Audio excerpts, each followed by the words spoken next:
వందే మాత్రం. నేను మీ journalist Navatha. Welcome to R Voice. భారత సైన్యంలో చేరేది దేశ సేవ కోసం కాదు, చవక మద్యం కోసం. మీరు విన్న మాట నిజం. ఈ మాట అన్నది ఎవరో తెలుసా? హర్యానాకు చెందిన నకుల్ దూల్ అనే క్రియేటర్.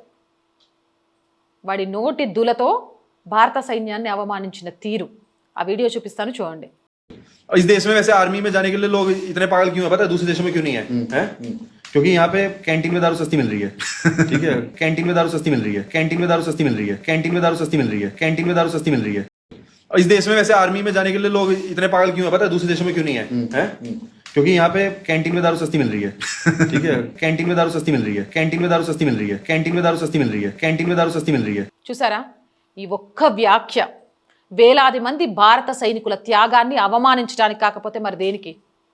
-40 డిగ్రీల సియాచిన్ మంచులో నెలల తరబడి కాపలా కాసే జవాన్, కార్గిల్ కొండలపై రక్తం చిందించిన సైనికుడు, గాల్వాన్ లోయలో ప్రాణాలర్పించిన యోధుడు, దేశ సరిహద్దుల వద్ద చేతులు కాళ్ళు కోల్పోయి జీవితాంతం ఆ గాయాలతో బతుకుతున్న వేలాది మంది జవాన్లు, కుటుంబాలను వదిలేసి ఈ దేశ రక్షణే తమ ధ్యేయంగా త్యాగాలు చేస్తున్న సైనికులు, వాళ్ళందరి త్యాగాన్ని ఒక చవక జోక్గా మార్చేయడం ఎంత సులభమైపోయిందో వీడి వ్యాఖ్యలతో కనిపిస్తోంది కదా. ఇది కేవలం ఒక వ్యక్తి నోటి నుంచి వచ్చిన బాధ్యతారహితమైన వ్యాఖ్య మాత్రమే కాదు, అవమానాన్ని కూడా కంటెంట్గా మార్చేసిన సోషల్ మీడియా సంస్కృతికి అద్దం. ఇది ఈరోజు వైరల్ కావడానికి ప్రతిభ అవసరం లేదు, నిజాలు అవసరం లేదు, బాధ్యత అవసరం లేదు, వివాదం చాలు, అవమానం చాలు, కొన్ని వేల వ్యూస్ చాలు, కొన్ని లక్షల రీచ్ చాలు అనేది చాలా క్లియర్గా కనిపిస్తోంది. దేశం కోసం ప్రాణాలు అర్పించిన వారిని హేళన చేసే స్థాయికి కంటెంట్ పడిపోవడం అత్యంత ప్రమాదకరం, దురదృష్టకరం. ఇక్కడ అసలు ఆందోళన వాడు మాట్లాడిన మాట కాదు, ఆ మాటలను లక్షలాది మంది యువత వినే వాతావరణం.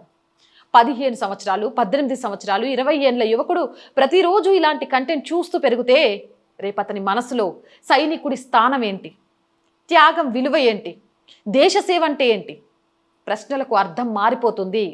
సైనికుల గౌరవం ఒక యూట్యూబర్ సర్టిఫికెట్పై ఆధారపడదు. వారి త్యాగాన్ని ఏ వ్యాఖ్య చిన్నది చేయలేదు. కానీ త్యాగాన్ని ఎగతాళి చేయడాన్ని వినోదంగా మార్చేస్తే సమాజమే చిన్నదైపోతుంది. ఒక దేశం తన సైన్యాన్ని గౌరవించడం మానేసిన రోజు దాని సరిహద్దులు ముందుగా బలహీనపడతాయి. ఆ దేశ మనస్తత్వమే ముందుగా బలహీనపడుతుంది. అందుకే దీన్ని విభేదించాలి, విమర్శించాలి, ప్రశ్నించాలి. కానీ దేశాన్ని కాపాడిన వారి త్యాగాన్ని చౌక వినోదంగా మార్చే సంస్కృతిని ఎప్పటికీ సాధారణంగా తీసుకోవద్దు. అలాంటి వాళ్ళని ఎప్పటికీ క్షమించకూడదు.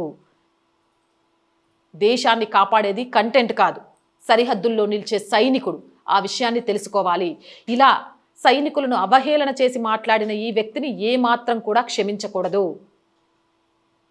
సైనికులు లేకుండా బార్డర్లో ఒక్కరోజు బతికి చూడు, తెలుస్తుంది నీకు. గాడిదకేం తెలుసు గంధర్వ పూల వాసన అని. నీలాంటి గాడిదలకు సైనికుల విలువ తెలియదు. వ్యూస్ కోసం దిగజారిపోవడం తెలుస్తుంది, లైక్స్ కోసం ఏదైనా చేయడం తెలుస్తుంది. అసలు నాకు తెలియక అడుగుతా, ఇలాంటి వాడికి లైక్లు కొట్టి ఇలాంటి వాటిని వ్యూస్ చేసి కామెంట్లు పెట్టే వాళ్ళని అనాలి. ఈరోజు ఇలాంటి చెత్త చెత్త కామెంట్లు చేయగలుగుతున్నారు అంటే వాళ్ళకు వచ్చే వ్యూస్ వల్లే. వాడు అవమానించింది మామూలు విషయం కాదు, దేశ సైనికుణ్ణి. వాళ్ళు లేకపోతే ఈరోజు మనం ఇంత ప్రశాంతంగా ఉంటామా? మనం పండగలు సరదాలు అన్నీ చేసుకుంటుంటే వాళ్ళ కుటుంబాలు మాత్రం వాళ్ళు లేకుండా ఎప్పుడు వస్తారని ఎదురుచూపులు చూస్తుంటారు. పండగలు, పుట్టినరోజులు, పెళ్లి రోజులు మర్చిపోయి ఈ దేశాన్ని కాపాడటమే వాళ్ళ విధిగా బార్డర్లో బ్రతుకుతుంటారు. చలికి, ఎండకి, వానకి అన్నిటికీ తట్టుకొని యుద్ధంలో దేశం గెలిస్తే సంబరాలు చేసుకుంటారు. అలాంటి వాళ్ళ మీద మాట్లాడడానికి నోరెలా వస్తుంది? అది నోరా, మురికి కూపమా?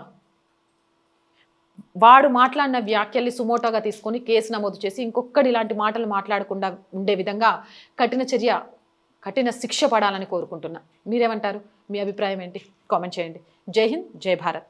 రైట్. అండ్ మోర్ వీడియోస్ కోసం R group of channels, R Voice, R political, R Sanskriti ఛానల్స్ని వెంటనే సబ్స్క్రైబ్ చేయండి. కంటెంట్ బాగుంది అనిపిస్తే లైక్ చేయండి, షేర్ చేయండి, మీ అభిప్రాయాన్ని కామెంట్ చేయండి. అలాగే ఆర్ వాయిస్కి ఆర్థికంగా చేయూతనందించండి. ఆర్ వాయిస్ ఈరోజు ముందుకు వెళ్తుంది అంటే కారణమే చూస్తున్న ప్రేక్షకులు, మీరు చేస్తున్న సపోర్ట్ మాత్రమే. సో ఈ మంత్ కూడా మేము మా అవసరాలన్నింటినీ గట్టెక్కించుకొని ముందుకు వెళ్ళాలి అంటే మీ సపోర్ట్ యాజ్ యూజువల్గా అంతే అవసరం. సపోర్ట్ చేస్తారో అని ఆశిస్తున్నాను. సపోర్ట్ చేయాలి అంటే సబ్స్క్రిప్షన్ పక్కనే జాయిన్ అనే బటన్ ఉంది. 1 to 5 లెవెల్స్ ఉన్నాయి. ఏదో ఒక లెవెల్లో సపోర్ట్ చేయండి. లేదా స్క్రీన్ మీద గూగుల్ పే, ఫోన్పేతో పాటు అకౌంట్ డీటెయిల్స్ ఉన్నాయి. మీకు తోచిన సహాయాన్ని అందించండి. వ్యాపార ప్రకటనల కోసం 8328500576 నెంబర్ని సంప్రదించండి. జై హింద్, జై భారత్.